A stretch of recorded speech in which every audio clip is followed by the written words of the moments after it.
don't do your job, you will get pulled up. It's as simple as that. I agree. But, you know, unfortunately, Dominic Raab has gone. Rishi, in my view, is weak. Weak, Rishi. But now it's time for the great British debate this out. And I'm asking, should the nurses' strike be declared illegal? Now, Health Secretary Steve Barclay is taking legal action against the Royal College of Nursing to try and block the second day of their up-and-coming strike, arguing that it falls outside the required 6-month period from when votes are cast in favour of industrial action. Now, Barclay and NHS bosses argue that the RCN's ballot closed at midday on November the 2nd, which, if true, would mean that they would not have a mandate to strike on May the 2nd. That is the final day of the planned walkout. If the court agrees, then the nurses' strike would not be protected by the trade union laws and may therefore be called off. The RCN have responded by saying it would forcefully resist any attempts to get a High Court injunction to block the strike. And its General Secretary, Pat Cullen, has said the legal action is cruel and unacceptable, accusing ministers of punishing the nurses for rejecting the government's latest pay offer. Right, so for the great British debate, I'm asking, should the nurses' strike be declared illegal? Well, joining me now, Henry Bolton, International Secretary, of Border Control expert, Dennis McShane, former Labour Minister for Europe, Andrew Eborn, a lawyer, and Julia Taylor, a psychiatric nurse.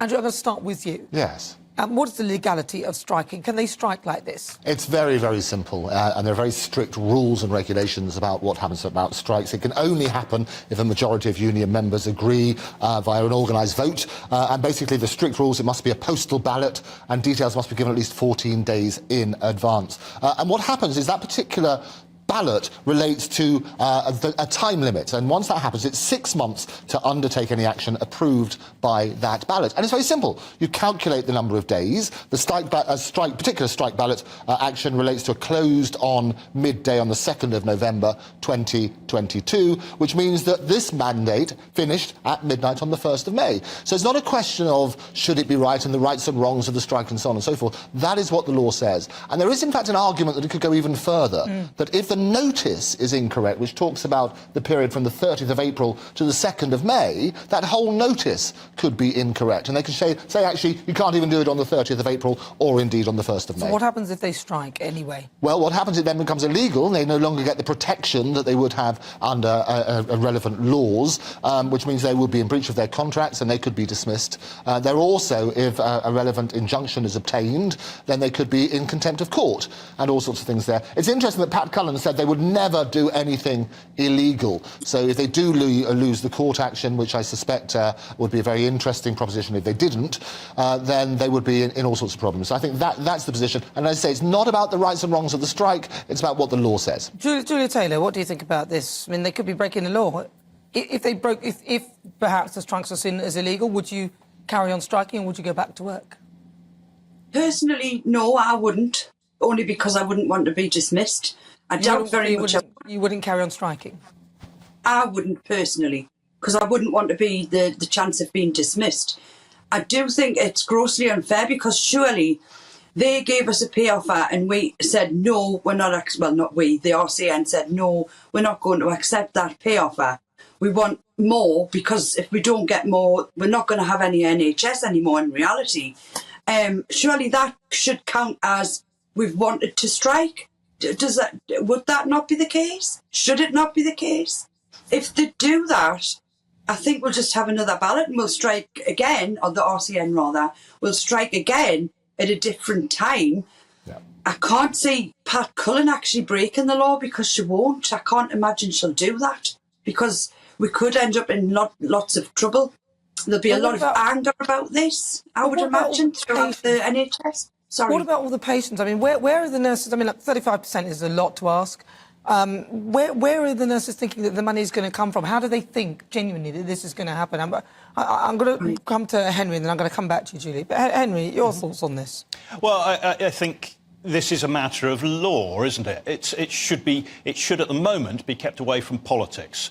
On the one side, there is the nurses' position on this, and the National College of Nursing approach in terms of their pay and demands, Royal College of Nursing, their demands in terms of pay and conditions. But this is a legal thing, as Andrew said earlier. It is a simple matter of law as to whether or not this strike that's been called is actually within the time period and therefore whether it's legal or not. If it's not legal, then I think the leadership of the Royal College of Nursing actually has some answers to provide its membership with. And of course, they'll have to abandon the strike unless they want to break the law. But on the other hand, I forget her name, the lady Julia. who's just speaking, Julia. I think she's also correct in saying that if that's the case, then they will simply have another ballot and they will strike at another point in time. Dennis, I'm going to come to Dennis. There is the moral question Dennis, as to whether or not that's right or not. That's Can I come to Dennis, please? OK, so... No, hang on, wait. With the morality of this, though, I mean... Well, morality... One thing, common sense is quite useful for nurses, and common sense is an essential quality that every minister should have. Yes, by one day somebody miscalculated a bit, and if they want to have another ballot, if Steve Barclay really thinks he and Rishi Sunak benefits from the third ballot, and the nurses, I can tell you, because I've been through this myself a lot in the time, will vote even more strongly in favour of another strike. But, Steve, Sophia, but that's a matter of law, isn't it? Not what the benefit is. Look, if it's a matter of law, any nurse can take the RCN to court. It doesn't have to be a big bully boy minister like Barclay. You won't even talk to them. You refer to 35%, Henry. That's actually what the junior doctors want. It was me that said that. I'm so sorry. Yeah. I mean, since 2010, we know that doctors' pay has fallen by 35%. Yeah, but hold on. And no. MPs have voted I'm going to stop themselves there. at 32%. Can we stop there? No. Because, look, Julia, I want to come to you. Do you not... Like, everybody... Like, if I compare what the pay was, say, in 2009, some of the jobs that I would do, I'm even being paid less than I would have been then. Can the nurses not understand that although their wages have slipped down, loads of people... It's a universal thing, and actually they really need to come to the table and get on with this. Otherwise, there's going to be a backlog that... And in the end, we're all going to look at the NHS and say, forget it, we're not going to have it that way. I mean, are you not risking the NHS? No, and I get quite angry when people say that. No offence to you, Nana, but right. We're striking because we want to save the NHS, because we're not getting the nurses' numbers that we need. Therefore, we're paying private nurses to come in and do the job we're doing. They're getting 3 times more than us, and we're working with them and showing them what to do. There's loads of ways we could get the money. Look at the water companies, the sewage they're spewing out, and they're getting billions and billions in profits. Look at the bankers, we could tax some of them. Why are we paying reparations to other countries for slavery? Well, I mean, it's just absolutely crazy. It's about the money patient isn't care. worked out well. What about the patients? What about the patients? That's why we're doing Andrew, it. what about the patients? I know you're absolutely right. Under the Trade Union and Labour Relations Act, there's a legal obligation to make sure that the strikes do not endanger life. And I would absolutely beg that question. You have to look at the patient care. Whilst I understand and have some sympathy for people raising about money, and it's across the board. Barristers went out on strike there because crime doesn't pay. You know, the junior barristers, they were earning less than £12,000 in the first 3 years. It's important to shine a spotlight. But Nana makes a great point. You've got to work out where the money is coming from. And we're basically muddling 2 arguments. One is this legal? The answer is no, it's not, because it's timed out. Work out then about the moral and the other aspects and make sure that complies. Well, listen, thank you very much, all of you, for joining me.